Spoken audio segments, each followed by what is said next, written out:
Where the world ends, Patagonia begins. It's a place that sounds mythical, and in many ways, it is. Over 400,000 square miles of wilderness stretched across both Argentina and Chile, yet home to almost no one.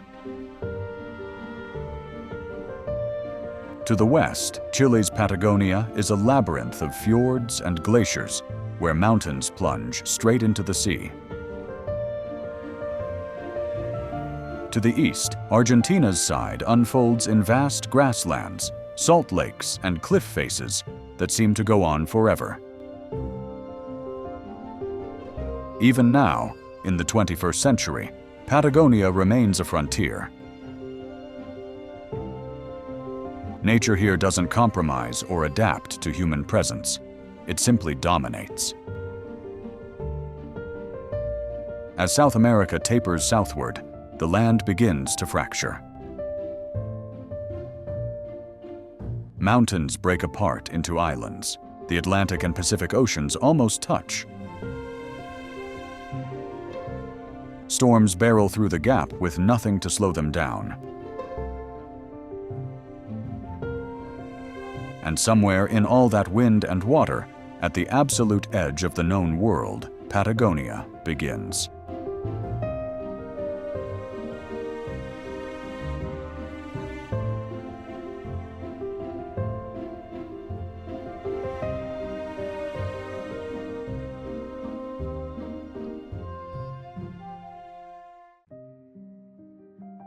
Three granite spires punch through the clouds like ancient monuments to a violent past. This is Torres del Paine, where nature built cathedrals out of stone and ice. Each tower rises nearly 9,000 feet, their jagged peaks scraping the Patagonian sky. These aren't volcanoes. They're the exposed core of mountains that once stood here, worn away over 12 million years by glaciers that ground down everything softer. What remains is pure granite, the hardest rock, left standing like tombstones to a lost range. Below the towers, 700 square miles of wilderness unfolds in every direction. This is one of the most spectacular national parks on Earth, a place where glaciers carve valleys, condors ride thermals above turquoise lakes,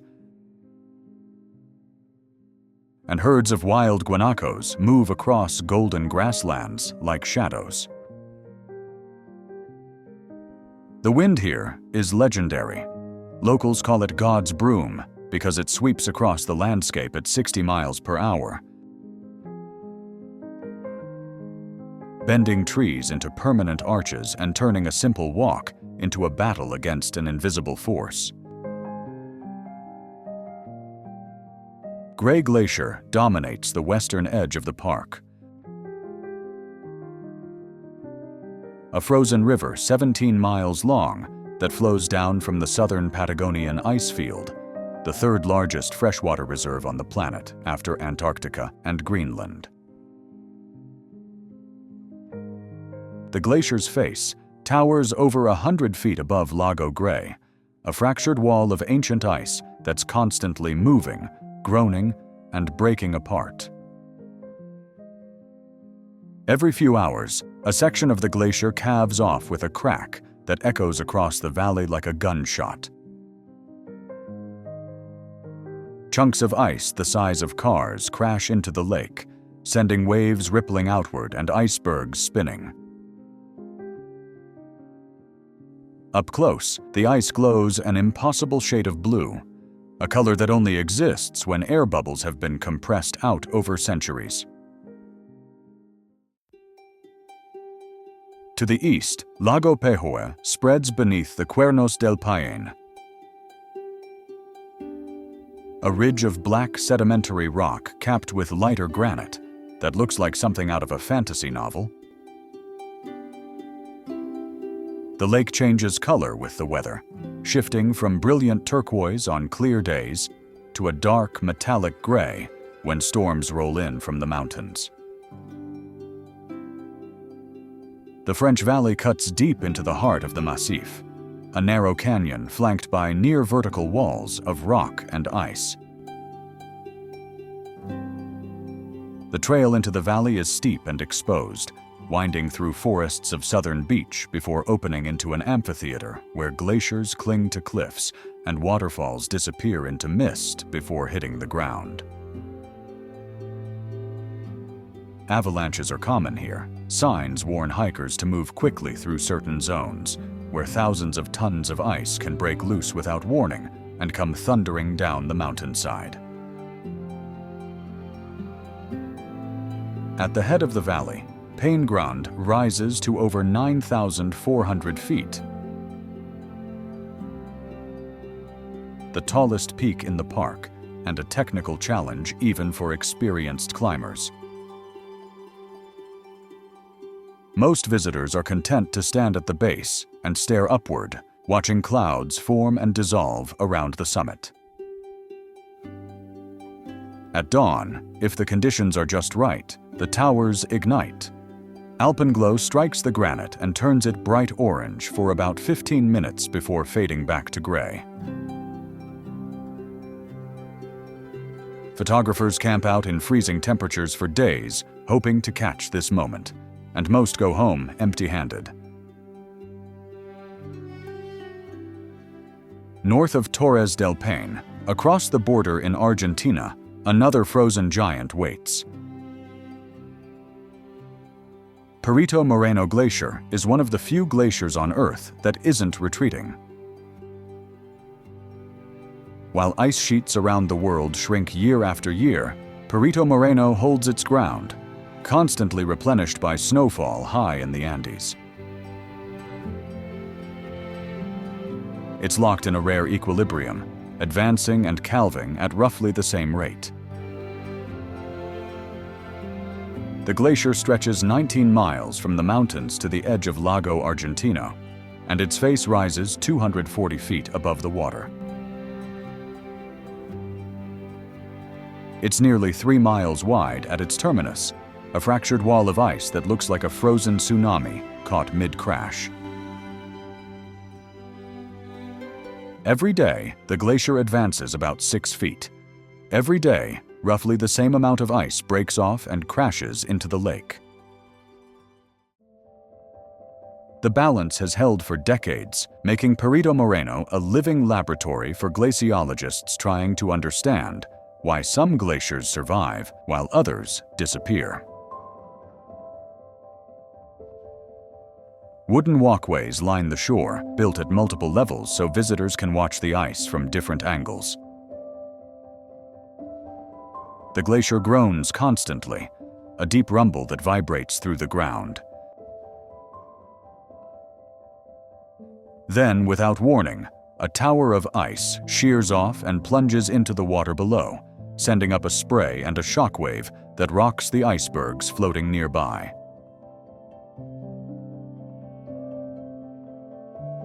The sound arrives a few seconds later, a boom like distant artillery that echoes off the surrounding mountains. Every few years, the glacier stages an even more dramatic performance. As it advances, it cuts across a narrow channel of Lago Argentino, forming a natural dam. Water builds up on one side, sometimes rising over 100 feet higher than the other. Pressure mounts for months, sometimes years, until the ice bridge finally gives way. When it does, the collapse is catastrophic. Millions of gallons of water surge through the breach, carving a tunnel through the glacier and emerging on the other side in a roaring torrent. The event draws crowds from around the world, though predicting exactly when it will happen remains impossible. The last major rupture occurred in 2016. The next could happen tomorrow, or not for another decade.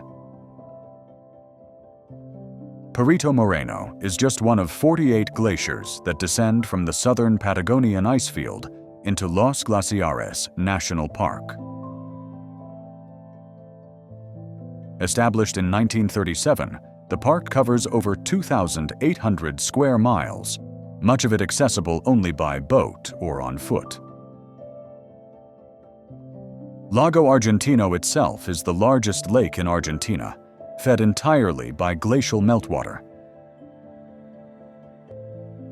Its color is an otherworldly milky blue, caused by rock flowers suspended in the water. These are particles of stone ground so fine by the moving ice that they remain floating indefinitely, scattering light in a way that creates that distinctive turquoise glow. The park was declared a UNESCO World Heritage Site in 1981, recognized not just for its glaciers, but for its geological significance and the role it plays in understanding climate change. Standing in front of Perito Moreno, watching thousand-year-old ice break apart and crash into the lake, it's impossible not to feel small. This is a force that operates on a time scale humans can barely comprehend, and yet we're lucky enough to witness it. At the northern edge of Los Glaciares National Park sits a village that didn't exist until 1985. El Chaltén was founded during a border dispute with Chile, a symbolic gesture to assert Argentine presence near the frontier. The government planted a settlement where none had stood before, and slowly, climbers and trekkers began to arrive. Today, it's known as the trekking capital of Argentina, a base camp for those who come to stand beneath two of the most iconic peaks in the world. Fitzroy rises 11,171 feet above sea level, a granite spire so distinctive it's become synonymous with Patagonia itself. The mountain appears on everything from outdoor gear logos to travel posters, its jagged profile instantly recognizable. The Tehuelche people who once lived in these valleys called it Cerro Chaltén, meaning smoking mountain. They believed it was a volcano because clouds constantly gathered around its summit, giving the illusion of smoke rising from the peak. They weren't entirely wrong about the violence. The weather here is so extreme that even on calm days, winds at the summit can exceed 100 miles per hour. The first successful ascent didn't happen until 1952, when French climbers Lionel Terray and Guido Magnon fought their way to the top. Even today, Fitzroy is considered one of the most technically difficult climbs in the world, not just because of the sheer granite faces, but because of the weather windows. Climbers can wait weeks for conditions stable enough to attempt the summit, and most never get the chance. For those content to admire from below, the trail to Laguna de los Tres offers a more accessible route. The hike takes about 8 hours round trip, climbing through lenga forests and across windswept ridges before ending at a glacial lake directly beneath the east face of Fitzroy. At sunrise, if the weather cooperates, the granite turns bright orange. Locals call it the fire of Fitzroy, a phenomenon that lasts maybe 20 minutes before the sun climbs higher and the color fades. Photographers make the pre-dawn hike in darkness, hoping to catch those few minutes of light.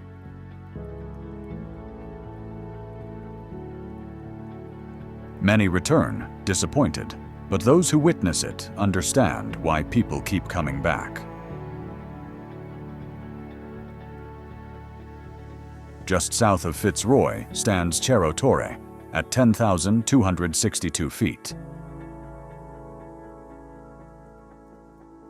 If Fitzroy is dramatic, Cerro Torre is almost absurd. It's a slender needle of rock topped with a mushroom-shaped cap of rime ice that never fully melts, built up over centuries by wind-driven moisture freezing on contact. The mountain is infamous in climbing circles, not just for its difficulty, but for controversy. In 1959, Italian climber Cesare Maestri claimed to have reached the summit, but his account has been disputed for decades. Many believe he fabricated the climb entirely. The debate continues, but what's not in question is the mountain's reputation. Cerro Torre is one of the hardest climbs on Earth. The average success rate for summit attempts is less than 30%, mostly due to the winds that can hit the upper tower at over 100 miles per hour. Climbers describe the rime ice as being like styrofoam mixed with concrete, impossible to trust for protection. One mistake means a fall of thousands of feet. For those who prefer to keep their feet on the ground, the trail to Laguna Torre offers stunning views of the peak reflected in turquoise water. The lake sits at the base of the mountain, fed by meltwater from Torre Glacier. On still mornings, the reflection is so perfect, it's hard to tell where the mountain ends and the water begins. El Chaltén itself remains small and unpretentious. A handful of hotels, gear shops, and restaurants line the main street. The population swells in summer when trekkers arrive, then drops to nearly nothing in winter when the trails disappear under snow. But the mountains remain, indifferent to the seasons and the people who come to stare up at them. Far from the glaciers and mountains, in a remote canyon along the Rio Pinturas, lies one of the most important archaeological sites in South America. Cueva de las Manos, the Cave of Hands. The cave walls are covered with over 800 handprints, stenciled onto the rock between 13,000 and 9,000 years ago. Most are left hands, suggesting the artists held paint in their right hand and blew it over their left, creating negative images that have survived for millennia. The hands belong to multiple generations, a record of human presence spanning thousands of years. Some are adult-sized, others belong to children. A few show missing fingers, possibly from ritual amputation or frostbite. Beyond the hands, the cave contains depictions of guanacos, rheas, and geometric patterns. The paintings were made using natural pigments, iron oxide for red, manganese for black, clay for white, and plant extracts for yellow. The site was declared a UNESCO World Heritage Site in 1999, recognized as one of the earliest and most significant examples of prehistoric art in the Americas. The canyon itself is harsh and windswept, difficult to reach even today. Why ancient people chose this particular spot remains a mystery. But standing in front of those handprints, separated by 10,000 years, yet somehow intimate, it's impossible not to feel connected to the people who stood here long before cities or nations existed. They left their mark, and it endures. On the eastern coast of Argentine Patagonia, a massive peninsula juts into the Atlantic Ocean. Peninsula Valdez is one of the most important marine wildlife reserves in the world, a place where the ocean delivers its most spectacular creatures to the shore. The peninsula is connected to the mainland by a narrow isthmus, making it almost an island. Its coastline is a mix of steep cliffs, sandy beaches, and sheltered bays that create perfect habitat for the animals that gather here each year. Between June and December, southern right whales arrive in the calm waters of Golfo Nuevo and Golfo San Jose to breed and give birth. At their peak, over 2,000 whales gather here, making it one of the largest concentrations of right whales in the world.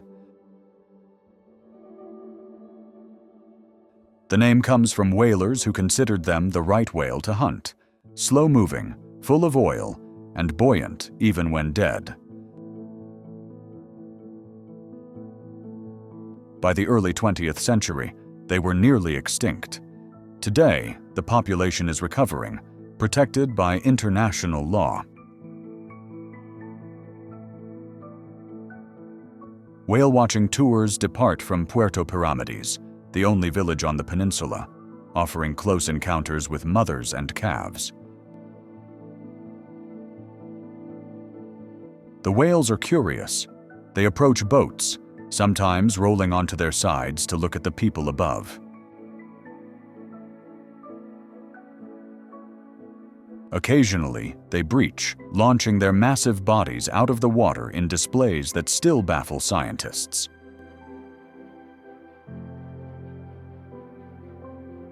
But Peninsula Valdez is also famous for its orcas, not for their numbers, but for their hunting technique.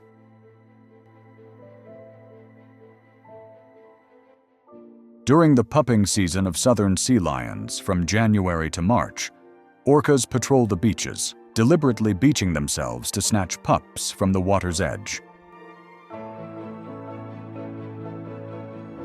It's one of the only places in the world where orcas have learned this behavior, passing the technique from generation to generation. The hunt is risky. If an orca miscalculates, it can become stranded on the sand, unable to return to the sea.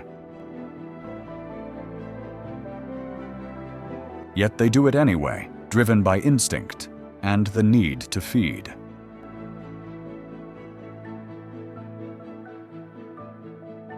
The beaches are also home to southern elephant seals, which arrive in September to breed. The males can weigh over 8,000 pounds, and during mating season, they fight violently for control of harems. Magellanic penguins nest in burrows along the coast, particularly at Punta Tombo, just south of the peninsula. This is the largest colony of Magellanic penguins on the continent, with over 1 million birds arriving each spring. The entire region was declared a UNESCO World Heritage Site in 1999, recognized for its significance to marine conservation. Here, where the land meets the sea, life explodes in abundance. And for a few months each year, Peninsula Valdez becomes one of the greatest wildlife spectacles on Earth.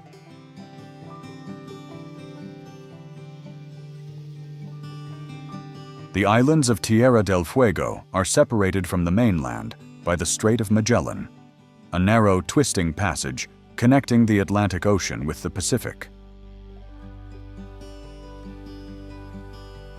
Before the Panama Canal was built, this was the southern gateway to the world, the main route for ships rounding the continent.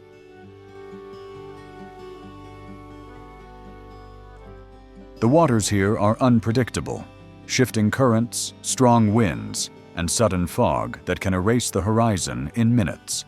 Yet for centuries, sailors braved it because there was no other way. Ferdinand Magellan spent 38 days threading through its channels in 1520, guided only by luck and endurance. The strait that bears his name became one of the most feared passages in maritime history. Modern ships still use it: cargo vessels, research boats, cruise liners heading toward Antarctica. And even now, when satellites can trace every curve, crossing it feels like an adventure. About 20 miles northeast of Punta Arenas, in the middle of the strait, lies Isla Magdalena.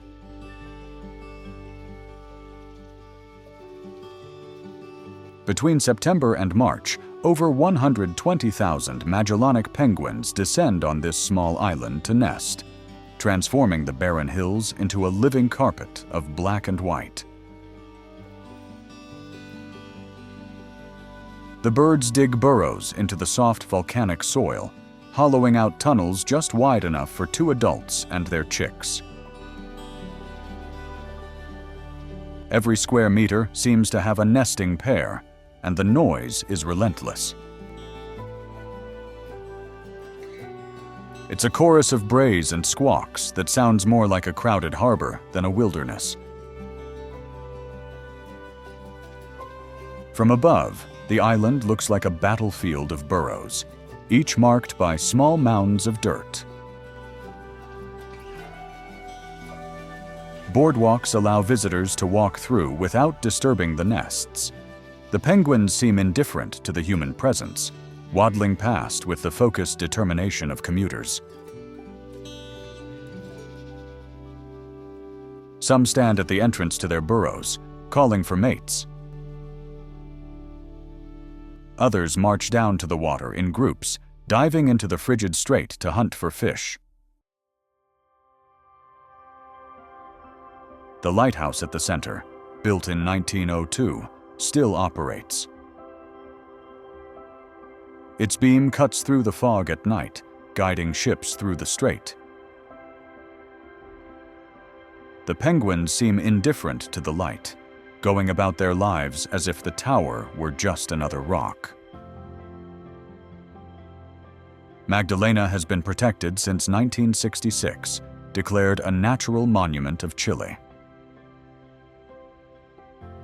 It's one of the largest colonies of Magellanic penguins in the world, and yet few people know it exists. Back on the mainland, Punta Arenas sits at the edge of the strait. For most of its history, this was the last outpost before the unknown, a place where travelers prepared themselves for what lay beyond. Founded in 1848 as a military garrison, it was meant to assert Chilean sovereignty over the southern tip of the continent. At first, it was little more than a few wooden huts, a flagpole, and soldiers waiting for ships that rarely came. Then came the gold rushes, the sheep ranches, and the wool trade. Punta Arenas transformed into a boomtown. Fortunes were made and lost. European immigrants arrived: Croats, Italians, Germans, British, each leaving their mark on the architecture and culture.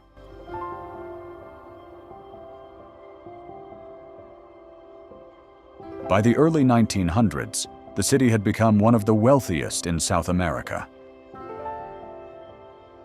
Grand mansions lined the streets. The municipal cemetery, with its towering mausoleums and marble angels, became a monument to ambition and loss.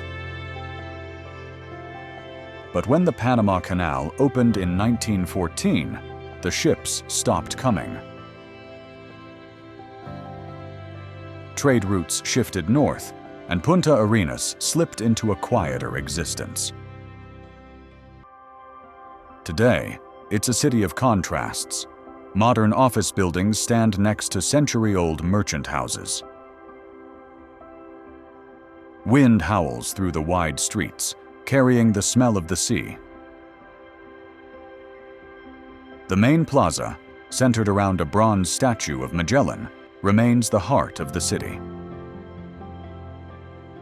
Locals say that if you touch the toe of the indigenous figure at the base of the statue, you'll return to Patagonia one day. The statue's toe is polished smooth by thousands of hands.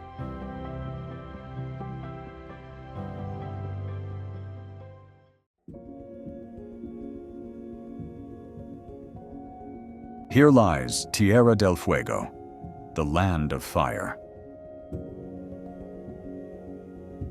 The name feels almost ironic, because down here there's not much fire, only ice, water, and an endless wind that never seems to rest. The name came from the first Europeans who sailed by these shores, Ferdinand Magellan's crew in 1520. As their ships pushed through the cold mist of the strait, they saw countless flickering lights on the horizon. Bonfires lit by the Yagan people who lived along these coasts for thousands of years.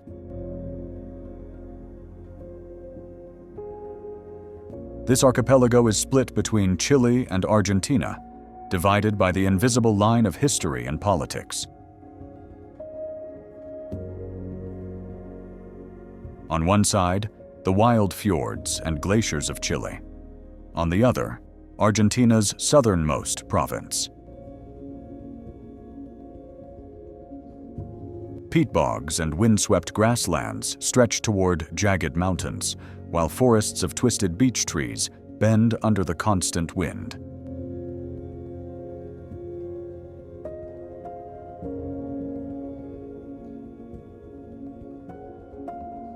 And among them sits Ushuaia, the last city before the end of the world.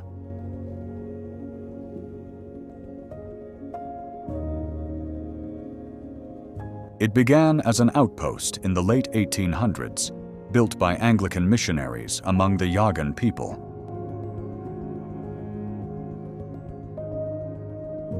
Later it became a penal colony, Argentina's answer to Siberia.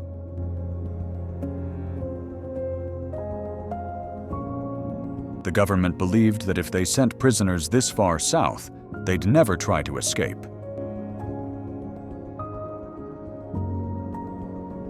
They were right. The land itself was the prison.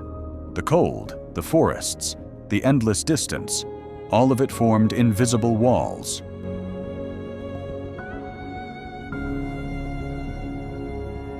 The convicts cut timber, built the docks and railways. There's irony in that. The prisoners who once tried to escape this place ended up making it livable.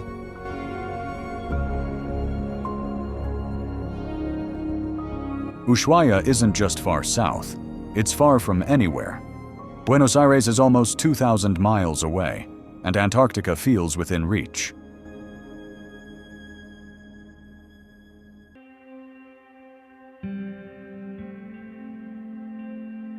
But like everything in Patagonia, Ushuaia evolved. The old prison became a museum, the docks filled with fishing boats and ferries. What once was exile turned into attraction. The end of the world became a destination.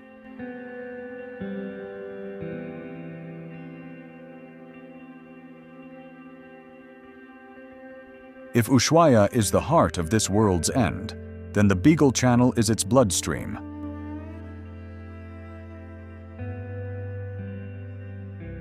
A long, cold passage between Argentina and Chile that stretches along the southern edge of Tierra del Fuego.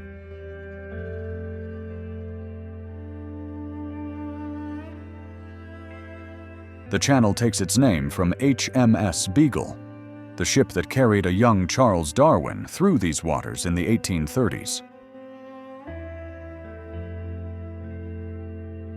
It runs about 150 miles from east to west, connecting the Atlantic and the Pacific through a maze of islands and coves. Small boats navigate around rocky outcrops crowded with sea lions, their sleek bodies glistening in the weak sun. They bark and fight for space, unbothered by the passing vessels. To the west, the channel disappears into a labyrinth of fjords. Out there, glaciers spill into ice-cold waters, their blue tongues reaching toward the sea.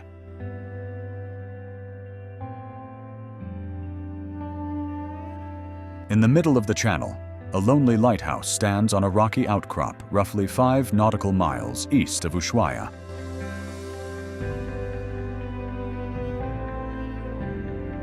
Les Éclaireurs, the Scouts in French, a title given to the chain of islets by early explorers. Completed in 1920, the structure replaced an earlier beacon used by Argentine naval expeditions. The tower rises 33 feet high, painted in red and white horizontal bands, and built from brick and concrete. Its light flashes every 10 seconds and is visible for nearly 7 nautical miles on clear nights. Unlike many of the world's maritime beacons, it has always been automated and uninhabited, maintained remotely by Argentina's Navy. Les Éclaireurs is often mistaken for the mythical lighthouse at the end of the world, made famous by Jules Verne's novel.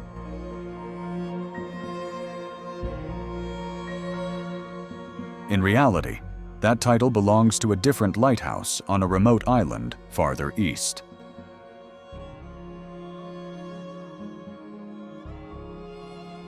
At the far end of the Beagle Channel, Martillo Island hosts one of the southernmost penguin colonies on Earth. Every October, when the austral spring begins to melt the frost and the days grow longer, thousands of Magellanic penguins waddle ashore to nest.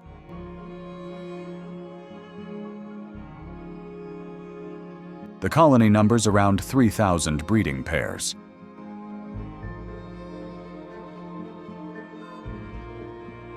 Over time, other species joined them. Gentoo penguins, recognized by their orange bills and white headbands, established a smaller colony here.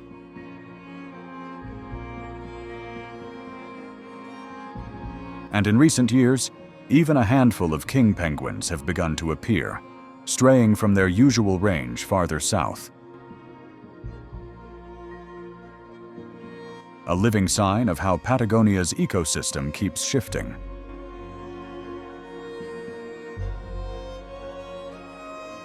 Leaving the Beagle Channel, the sea opens and changes character.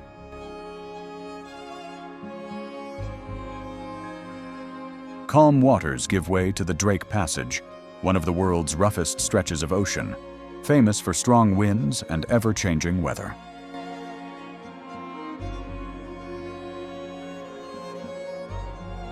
Among the swells, a dark silhouette rises from the water, Cape Horn.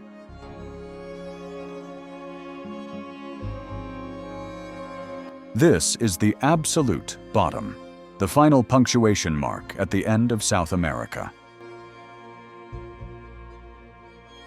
A jagged rock rising from the sea, where 2 oceans collide.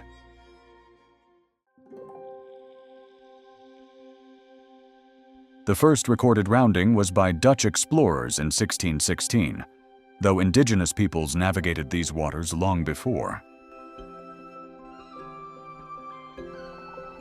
Since then, Cape Horn became an essential passage for European trade ships traveling between the Atlantic and Pacific. Sailors feared the Cape for sudden storms, and unpredictable currents.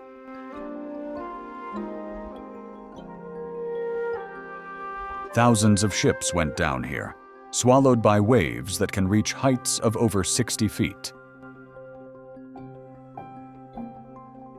Even today, commercial vessels approach it cautiously.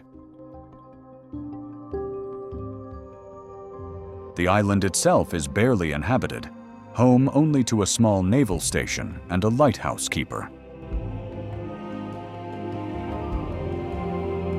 A monument stands at the highest point, a sculpture of an albatross in flight, dedicated to the sailors who never made it past.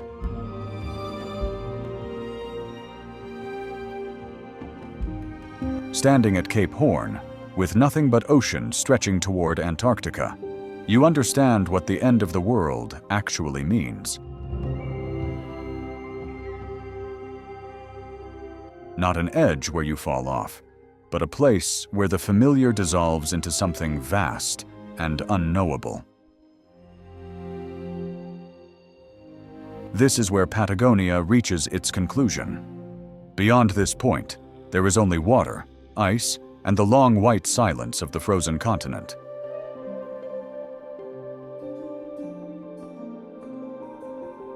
From the wind-battered edge of the world, we turn inland, where Patagonia shows a different face. Farther north, nestled in the foothills of the Andes, sits San Carlos de Bariloche, often called the Switzerland of South America. The comparison isn't subtle. Bariloche looks like an alpine village. Timber chalets with steep roofs, streets lined with chocolate shops, and fondue restaurants on every corner. The architecture is deliberate, designed to attract European tourists in the early 20th century. But the comparison goes deeper. The landscape around Bariloche genuinely resembles the Alps: jagged peaks, deep blue lakes, dense forests of southern beach. The town sits on the southern shore of Nahuel Huapi, a glacial lake so large it has its own microclimate. The lake covers 200 square miles and is dotted with islands. The largest of which is home to ancient Arayan forests with cinnamon-colored bark that glows orange in sunlight.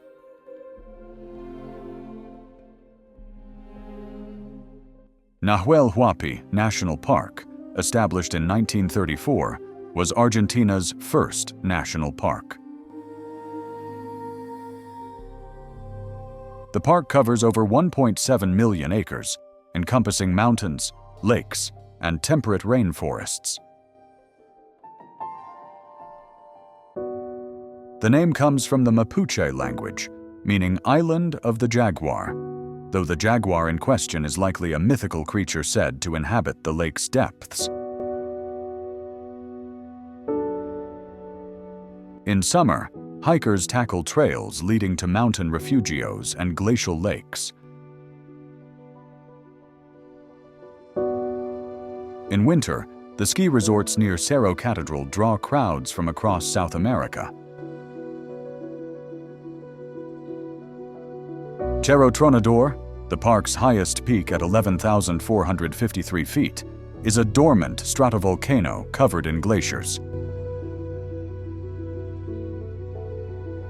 Its name means thunderer in Spanish, a reference to the sound of ice calving from its slopes.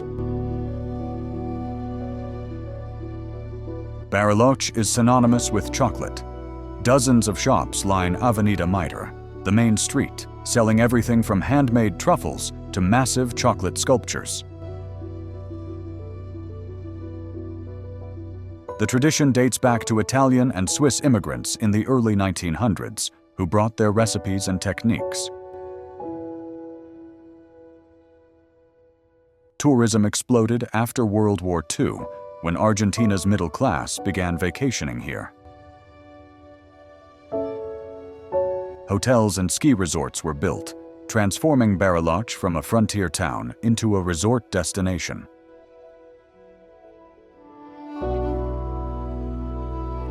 Just north of Bariloche, on the opposite shore of Nahuel Huapi, a quieter town hides in the trees. Villa La Angostura stayed closer to the land, while Bariloche grew into a city. It's the kind of place where people still leave their doors unlocked. The town takes its name from the narrow peninsula that separates the arms of Nahuel Huapi.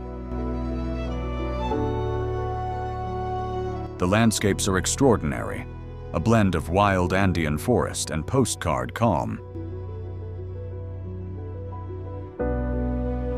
The crown jewel is the Arrayán forest, a grove of cinnamon-colored trees with smooth, twisting trunks. The Arrayán grows elsewhere in Patagonia, but never in such pure concentration. The forest here is the only one of its kind in the world, and some trees are said to be more than 300 years old.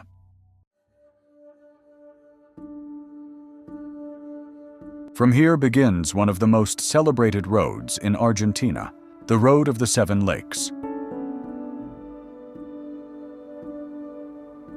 Though in truth there are more than 7 if you count the hidden ones behind the hills. The route traces an old path once used by Mapuche communities, moving between valleys. Today, it's a pilgrimage of sorts for travelers, road trippers, and backpackers drawn by the idea of a place where the world still feels whole. The landscape shifts constantly. One moment you're driving through shadowed forest.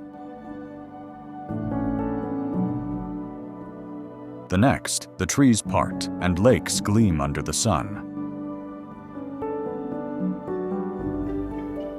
Small roadside pullouts invite pauses, not the kind of stops you plan, but the ones that happen because you can't not stop. The road ends in San Martín de los Andes, another charming alpine town on the shore of Lago Lácar.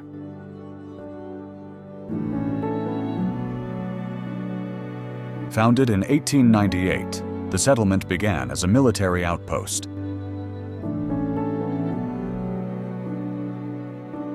Its purpose was to secure the country's southern frontier, still disputed with Chile.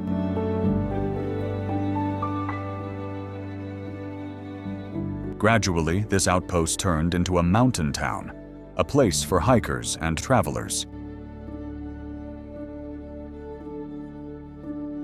The lake itself, Lago Lácar, stretches for 15 miles with steep cliffs and thick forests on both sides.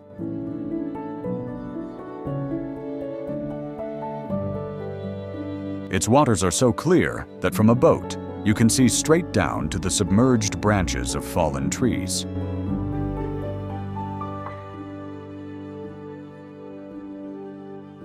The lake drains westward through the Huahum River, crossing into Chile, one of the few Argentine lakes that naturally flows toward the Pacific.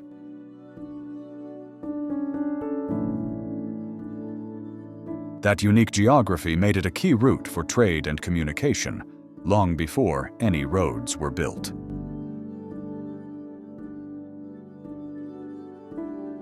Here, in this lake district, Patagonia breathes differently. The wind still blows, but it's softer.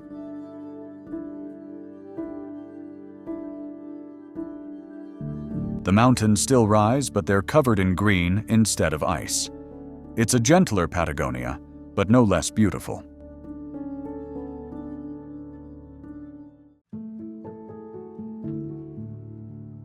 Not far from San Martín de los Andes, a snow-capped peak begins to rise above the forest line, perfect and symmetrical. Seen from any direction across the lake or even miles away in Chile, The cone looks like the blueprint from which all volcanoes were drawn.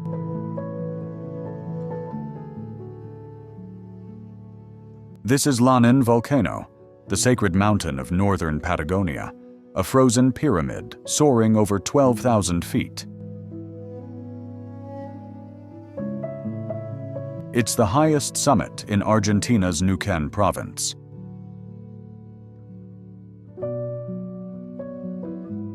The volcano is part of the Andean volcanic belt, a string of peaks born from the slow collision of the Nazca and South American tectonic plates. Unlike its neighbors, Lanín has been dormant for thousands of years, its perfect cone preserved by ice rather than fire. The volcano gives its name to the park that surrounds it, a vast wilderness stretching across more than 1 million acres.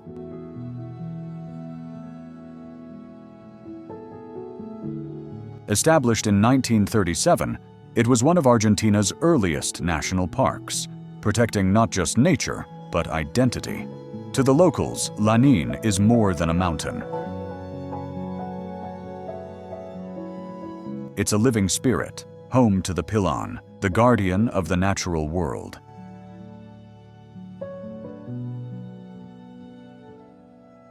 But the cone of Lanín is not alone. Farther west, the volcanic belt continues, punctuated by peaks that are very much alive.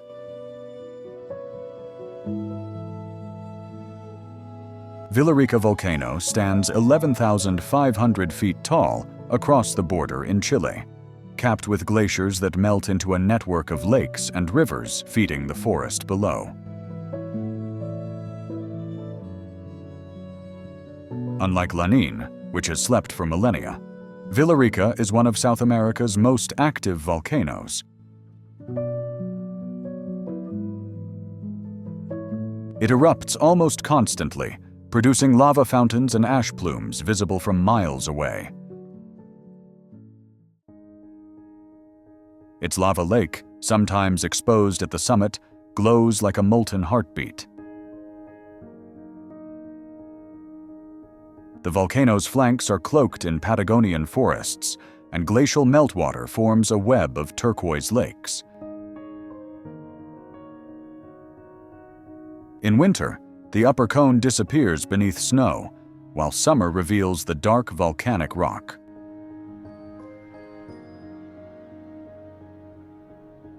Despite its activity, or perhaps because of it, Villarrica has become one of the most climbed volcanoes in the region. Guided tours lead adventurous hikers to the crater rim, where they can peer into the glowing throat of the Earth. The ascent takes about 6 hours, crossing snowfields and ice caves, with the ever-present smell of sulfur growing stronger near the top. Deep within Argentina's Neuquén province, forests fade into a volcanic plateau. The air turns dry, and rivers carve through ochre rock.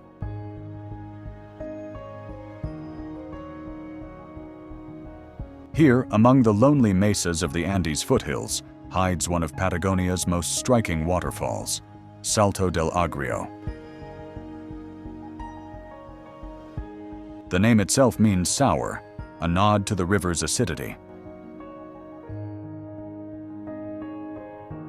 Fed by mineral-rich runoff from Copahue volcano, its waters carry sulfur, iron, and copper.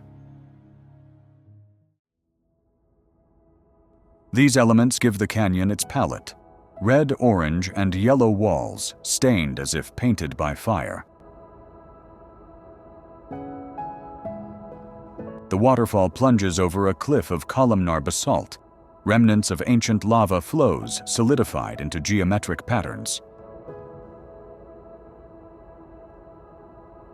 The water itself is milky and pale, almost toxic in appearance, yet somehow beautiful. Scientists have studied the Agrio River's chemistry for decades. Its pH levels can drop below 2.5, comparable to lemon juice. Yet microbial life thrives within it, extremophiles that feed on iron and sulfur. These organisms are similar to those found in volcanic craters or deep-sea vents, offering clues to how life might exist on other planets.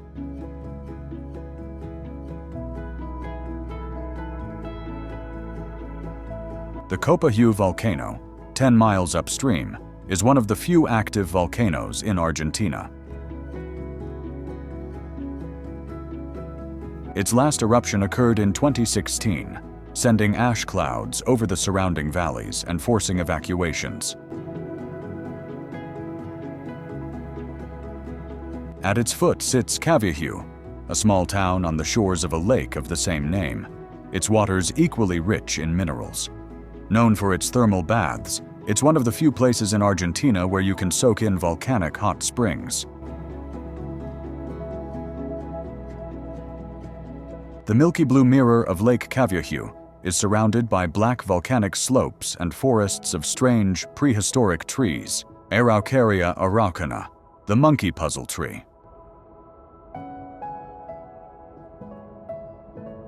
These ancient evergreens have existed since the age of dinosaurs. They can grow over 150 feet tall and live for more than 1,000 years. Their sharp, scale-like leaves spiral around thick branches, giving them an alien appearance.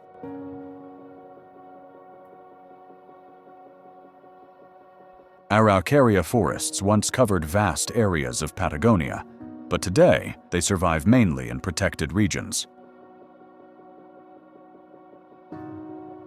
Fossilized remains found nearby show that their ancestors thrived here over 200 million years ago, long before the Andes even existed.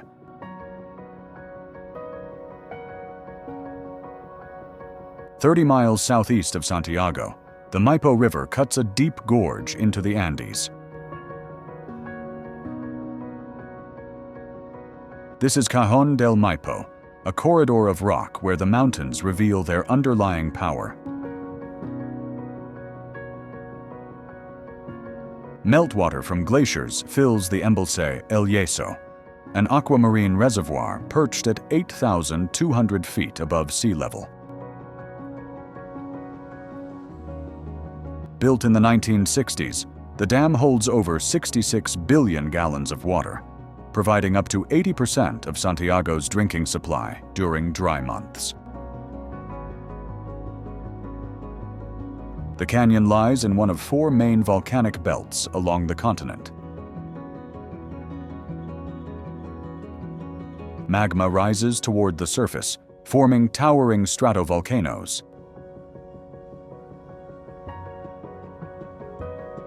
Water from rainfall and snowmelt infiltrates deep into fractures and bedrock, descending several miles. Heated and enriched with minerals, it resurfaces through faults as hot springs with temperatures up to 160 degrees Fahrenheit.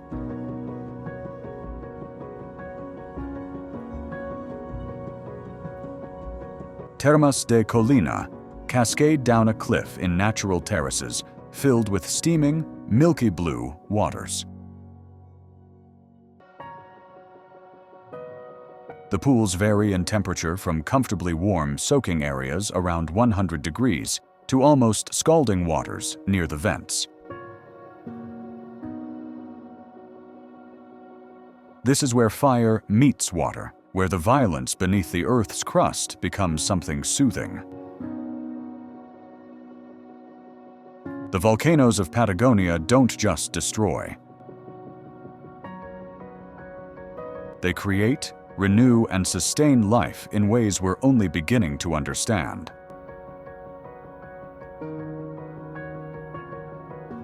The Andes continue farther north, a broken spine of peaks and valleys that runs for thousands of miles.